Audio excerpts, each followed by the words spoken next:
오늘 수필갈래를 하나 배울 건데 제목이 이상한 관상가와의 대화고, 너희가 여기까지 배우면 학교에서 모든 갈래, 문학 갈래는 일단 다 배우게 되는 거거든. 자, 페이지 19페이지 보시고요.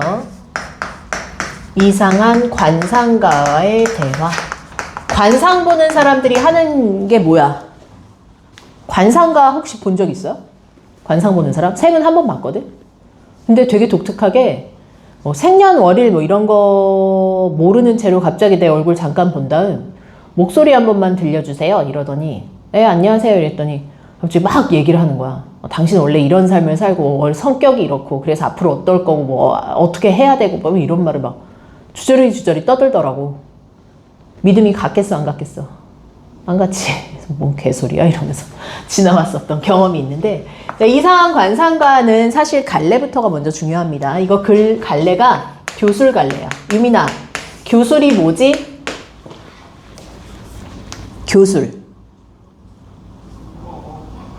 교술 다른 이름으로 뭐라고 불러? 수필이라고 불러. 수필. 교술 갈래 수필이야. 그러니까 수필이니까 자신의 무엇을 이야기하는 글이겠어요? 경험을, 그치? 혹은 자신이 겪었던 어떤 일화를 먼저 얘기를 해요. 자, 그런데 경험과 일화를 통해서 자신이 생각한 바나 느낀 바를 얘기하는 글이기 때문에 수필이야말로 모든 문학의 갈래 중에 가장 글쓴이의 개성이 잘 드러나는 개성적 글이다. 혹은 글쓴이 자체의 생각이나 신념 혹은 사고방식이 가장 잘 드러난다. 이게 수필의 특징이고요. 그 다음에 또 한 가지, 수필에서 말하는 사람이, 나라는 사람이 반드시 등장할 수밖에 없지, 그치? 근데 이 나가 누구겠어? 소설에서는 이 나를 1인칭 서술자라고 부르겠지만 수필에서는 뭐라고 불러야 돼? 주인공? 만들어낸 인물이 아닌데 주인공일 수가 있나? 작가 자신이야. 그러니까 너희 일기에서 나는 배가 고팠다 이러면 그거 유민이잖아. 하진이잖아. 그것처럼 나라는 인물이라고 말할 수도 없이 나라고 말하는 사람은 작가 자신입니다. 삶의 태도나 개성이 그래서 제일 잘 드러나는 글이고요. 오늘 우리가 배우는 이상한 관상가와의 대화라는 이 글은 수필 중에서도 고전 수필, 이름은 설이라고 부르는 설이라는 갈래입니다. 자, 이 설이라는 갈래는 지금으로 치면 썰 푼다 이런 거랑 흡사한 느낌인데, 자신이 겪은 일화 혹은 경험이죠. 그 경험 플러스 글을 통해서 깨달은 바, 이렇게 두 개의 구간으로 대부분 나뉘고요. 설 자체가 이 깨달음을 통해서 뭘 주고자 하냐 하면 교훈을 주는 것이 목적이기 때문에 고전 수필은 대부분 다 굉장히 교훈적입니다. 그 다음에 또 한 가지, 얘들아, 이 글을 쓴 이규보라는 작가는 고려시대 작가야. 그럼 고려시대에 이걸 어떻게 우리에게 지금 전해주게 됐을까? 고려시대에 한글이 있어요? 그럼 우리가 지금 어떻게 이걸 읽을 수 있죠? 그래, 이거 원래 무슨 수필이냐면 설은 한문 수필이야. 한문으로 쓰여진 걸 지금 번역본으로 우리는 보고 있는 겁니다. 이거 한문 수필이에요. 이해되셨죠? 자, 그러면 갈래, 고전 수필, 한문 수필, 성격 교훈적인 글을 볼 거고요. 주제가 밑줄 쳐봐. 일단 주제 나와 있으니까 주제 알고 본문 읽어볼게. 고정관념이나 편견에 얽매이지 않는 생각이 필요하다라는 게 주제고, 자, 이상한 관상가를 본 경험을 통해서 우리의 관심을 유발하고요. 대화를 통해서 깨달음과 교훈을 주고요. 그리고 대화가 문답 형식으로 이루어져 있거든. 묻고 답하는 형식. 그래서 주제가 더 잘 드러난다. 자, 그 다음에 작품의 구성을 기승전결, 몇 단 구성이에요? 4단 구성이라고 되어 있죠. 기승전결의 이 4단 구성에 맞춰서 우리는 본문을 한번 학습을 해보겠습니다. 처음 기 부분을 볼게요. 기 부분 하진이 읽어.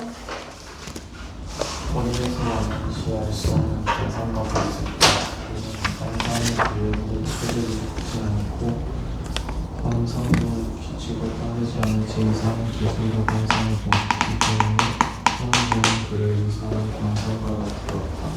그래서 거의 관리부터 남녀노소까지 모두 다투어 조깅하고 분주하게 달림과 관상을 보지 않는 사람이 없었다. 그가 보는 관상을 본 것 같다. 자, 지금 뒤에 내용 보니까 관상가를 이상한 관상가라고 부르는 이유가 뭡니까? 이유가 뭐야? 두 번째 줄부터 관상 보는 규칙을 따르지 않고 이상한 기술로 관상을 보았기 때문입니다. 그러면 이 사람은 규칙을 따라 안 따라? 따르지 않아. 규칙에 얽매이지 않는 사람이라는 걸 알게 됐죠. 자, 그 다음 문단 승으로 내려가서 승을 한번 읽어보겠습니다. 유민이 읽어봐. 포기하면서 살찌고 기르는 사람을 보고서는 다음과 같이 말하였다. 당신의 모습이 몹시 얄했으니 당신처럼 참는 사람도 없을 것이요.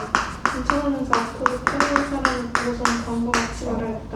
당신의 모습이 살찌있으니 당신처럼 귀한 사람도 드물 것이요. 장님을 보고서는 다음과 같이 말하였다. 눈이 밝겠소.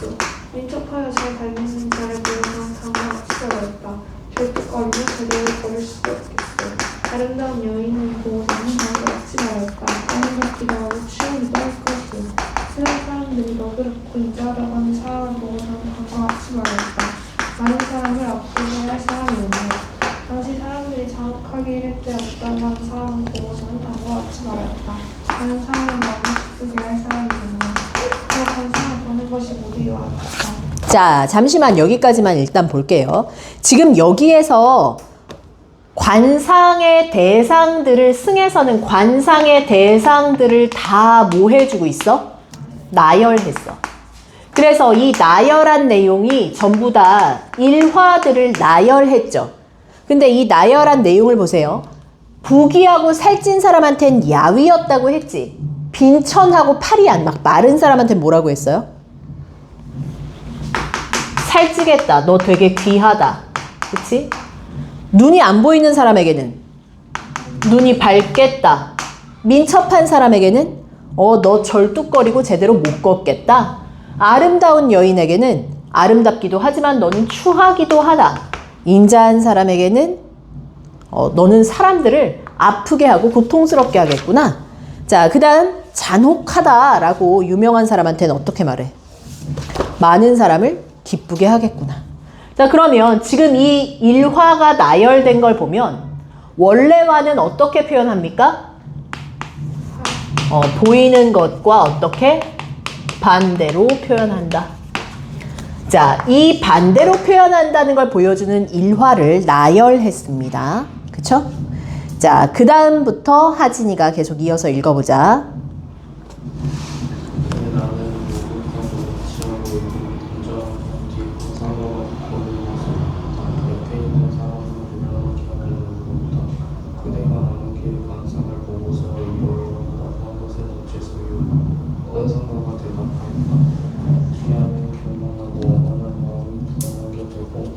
너 지금 어디 읽어? 저는 왜? 전 아니었어요. 승이 아직 안 끝났는데 왜 승을 안 읽고 전으로 내려갔어? 지금 우리 1화까지밖에 안 읽었잖아. 그치? 다시 기억부터 읽어. 그가 관상을 보는 것이 모두 이와 같았다. 재앙이나 복이 생겨나는 과정을 말할 수 없을 뿐만 아니라 상대방의 얼굴과 행동거지를 살피는 것이 모두 반대였다. 자, 모두 다 반대로만 봤다. 자, 그래서 계속 그래서 대중들은 사람들이 싶겠다면 그를 사랑하시는 아이한테 대중을 취소하여 내가 후를 그들을 열리는 거였다. 자기하는 것은 처음에는 것입니다. 지금 위치가 되는 것도 있고 겉으로는 소박하다 아니면 심각한 것도 있고 저 사람 또한 달렸는데 어찌 살찐 자 마른 자 정령을 알지 못했지. 살찐 자들을 마르겠다고 하고 정령 자들을 낫겠다고 하였겠는가. 이 사람은 반드시 기이한 감성과 있는 틈이 자, 칠판 보세요. 대중들은 그 사람을 사기꾼이라고 하면서 난리가 났었지. 근데 내 생각은 같아, 달라? 달라. 일반적인 사고방식과 이 나의 사고방식은 같다, 다르다? 달라. 일반적 상념과는 다른 생각을 기술했는데 뭐라고 얘기했냐면 말이라는 것은 처음에는 거슬리지만 나중에 생각해보면 뒤에 가서는 이치에 맞을 수도 있고 겉으로는 천박해도 안으로는 깊은 뜻이 있을 수 있다. 그러니까 눈깔이 없어서 제가 반대로 얘기하진 않을 거니 그 사람은 어떤 관상가일 거야?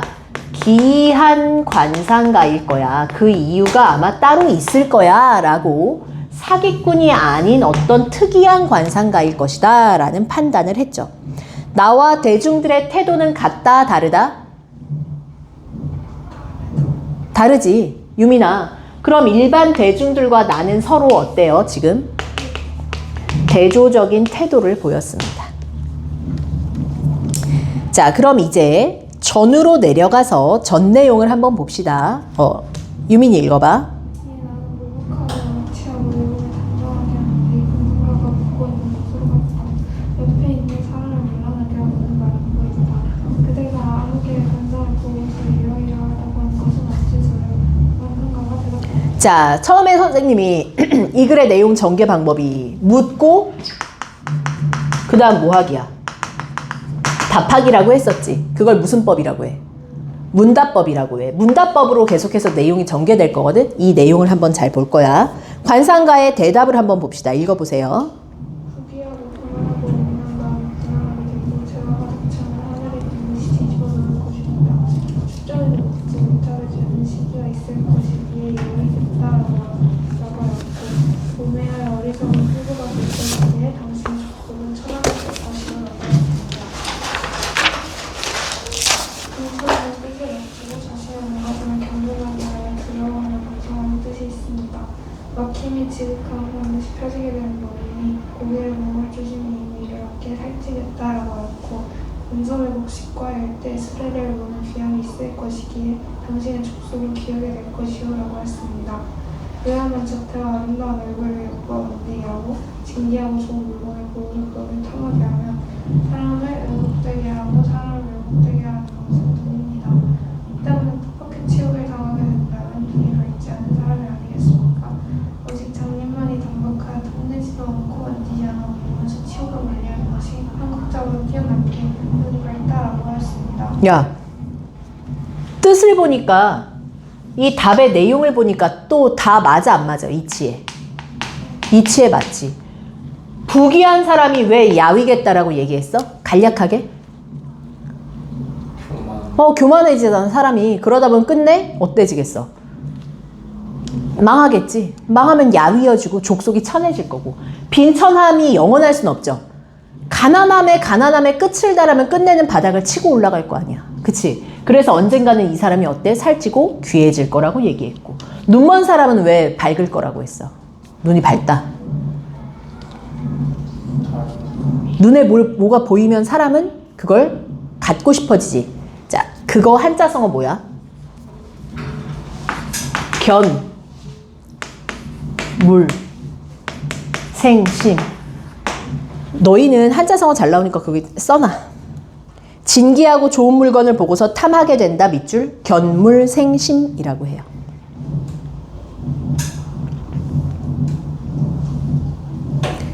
자, 근데 견물생심이 있어. 사람들은 보면 뭐 다 갖고 싶어 안 갖고 싶어? 갖고 싶지. 지금 유민이 앞에 내가 30억짜리 당첨된 복권을 들고 흔들어. 그럼 너 갖고 싶냐 안 갖고 싶냐? 눈에 보이면 갖고 싶지. 그 견물생심이라는 감정이 있어. 근데 눈먼 사람은 그게 없으니까 오히려 어떻다? 남의 것을 탐하지 않지. 그래서 눈이 밝다라고 표현한 거야. 훌륭한 사람이야. 현명한 사람이야. 그지? 자, 그 다음에 민첩하면 용기를 숭상하고 용기가 있으면 대중을 능멸해서 끝내 자객이 되거나 간악한 우두머리가 된다. 자, 그래서 민첩한 사람한테 뭐가 된다? 절름발이가 된다라고 표현을 한 거야. 체포돼서 쩔뚝이게 되니까. 자, 무릇부터 읽어보자. 하진이 읽어봐.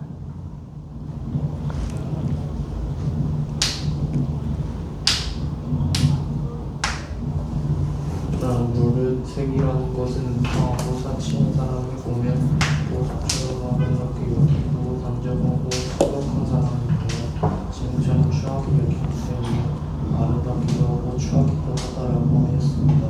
자, 예쁜 여자는 왜 아름답고도 추하기도 해? 보는 사람에 따라서 그 아름다움이 다르니까. 이 색을 음탕한 사람들이 봤을 땐 화려한 여자가 예쁘지만 순박한 사람들이 봤을 때는 추하게 여기기 때문에. 자, 그 다음 인자한 사람이 죽었을 때 왜 많은 사람을 슬프게 하냐? 그 사람이 죽으면 그 사람의 도움을 받았던 많은 사람들이 슬퍼할 거잖아. 그래서 많은 사람 슬프게 할 사람이다 라고 했고, 잔혹한 사람이 죽으면 사람들이 너무 즐거워하겠지. 그치? 그래서 대중들이, 아이고, 나 다 지워놨네, 여기 옆부분은. 기쁘게 할 사람이라고 표현한 거야. 자, 전의 내용은 전부 다 무슨 형식이에요? 문답 형식이야. 이거 내용은 다 매칭할 줄 알아야 돼. 그런데 이 문답 형식을 보니까 깨달음을 주냐 안 주냐? 주지. 이 사람의 말이 틀리지 않더라. 아, 그러면 사람들은 뭘 가지고, 편견을 가지고 관상가를 판단했잖아. 일반적인 사고방식이나 일반적인 규칙을 따르지 않았다라는 점에서 편견을 가졌잖아. 하지만 이 사람의 이야기를 들어보니까 옳은 말이더라 라는 깨달음으로 이제 나아갈 겁니다. 마지막 결을 한번 봅시다. 내가 깜짝 놀라서 일어나서 말하였다. 과연 내 말이 맞았군 밑줄. 내 말이 뭐였는데? 이 사람은 좀 일반적이진 않지만 기이한 관상가일 뿐이다. 틀린 사람이거나 사기꾼 아니다라고 했잖아. 맞았군. 이 사람은 참으로 기이한 관상가로다. 그의 말을 좌우명으로 삼고 법으로 삼을 만하다. 그럼 예찬적 태도죠. 칭찬하는 겁니다, 지금. 어찌 얼굴과 형상을 따라 귀한 상을 말할 때는 몸에 거북이의 무늬가 있으니 높은 벼슬을 하겠고 이마가 무소의 뿔처럼 튀어나왔으니 임금의 아내가 될 상이다 라고 하고, 나쁜 상을 말할 때는 벌의 능과 승냥이의 목소리를 가졌으니 흉악한 상이다 하여 잘못을 고치지 않고 틀에 박힌 것만을 따르며, 자 밑줄 쳐. 잘못을 고치지 않고 틀에 박힌 것만 따르고 스스로 거룩한 척 신령스러운 척하는 글쓴이가 긍정적으로 보는 사람, 부정적으로 보는 사람. 부정적으로 보는 사람. 이 사람은 그런 관상가다 아니다? 아니다. 그런 관상가이겠는가? 그런 관상가 아니라는 걸 무슨 법으로? 서리법으로 강조한 거야. 자, 그러고는 물러나와서 그의 대답을 적었다. 깨달음을 자신이 적은 거야. 그럼 이 글의 내용을 봤을 때 진정한 주제는 뭐냐? 눈에 보이는 것대로만 보지 말아라. 편견이나 규칙에 얽매이지 말아라. 사람은 눈에 보이는 것보다 뭐가? 진실된 어떤 삶의 내용이 아니면 사물의 본질이 더 중요하다라는 걸 강조하는 부분입니다. 자, 일반적 관상가랑 밑에 핵심 확인 보세요. 이상한 관상가. 자, 맨 밑에 것만 읽을게요. 고정관념이나 편견에 얽매이지 않는 유연한 사고를 가지고 있죠. 그래서 그런 것의 필요성을 강조하는 수필입니다. 자, 그럼 질문합니다. 일반적인 관상가한테 글쓴이는 어떤 태도? 부정이야, 긍정이야? 부정적 태도야. 어떻게 표현했었어? 하진아? 일반적인 관상가한테는? 신령스러운 척. 신령스러운 척한다. 거룩한 척한다. 틀에 박혀있다. 그에 비해서 이상한 관상가는 어때? 좌우명과 법으로 삼을만 하다. 진정한 이치를 깨달은 자다라는 긍정적 표현이 있었죠. 됐죠? 자, 여기까지만 오늘은 수업할 거고요. 7번까지만 가볍게 풀 겁니다. 앞장으로 넘어가서 20쪽에 1번부터 문제 풀이해서 7문제 풀이하고 오늘은 수업 마칠게요.